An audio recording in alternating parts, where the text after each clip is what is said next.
En este vídeo te enseñaré a poner un menú de aplicaciones en modo ultra ahorro, el cual te permitirá acceder a todas tus aplicaciones y al menú de configuración del sistema.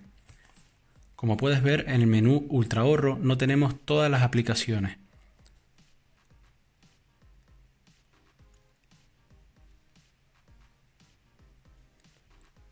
Y lo que nosotros queremos es tener un menú el cual accedamos a todas las aplicaciones de nuestro sistema Android, entre ellas el menú de configuración,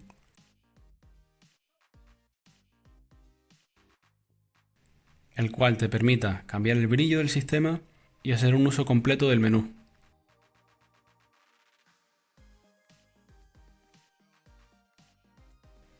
Así que vamos a hacerlo.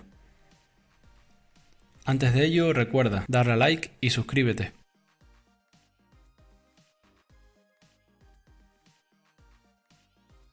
Lo primero que tenemos que hacer es salir del modo ultra ahorro y dirigirnos al Play Store. Una vez allí, escribiremos app drawer.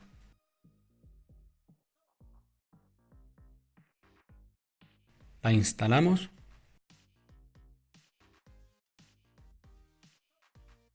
Luego nos volveremos a meter en modo ultra ahorro y añadiremos la aplicación que acabamos de descargar.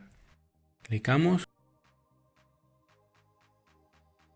y como puedes ver ya tenemos el menú con todas las aplicaciones, entre ellas el menú de ajustes y configuración.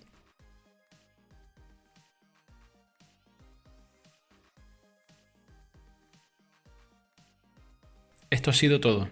Recuerda, dar a like y suscríbete. Hasta la próxima.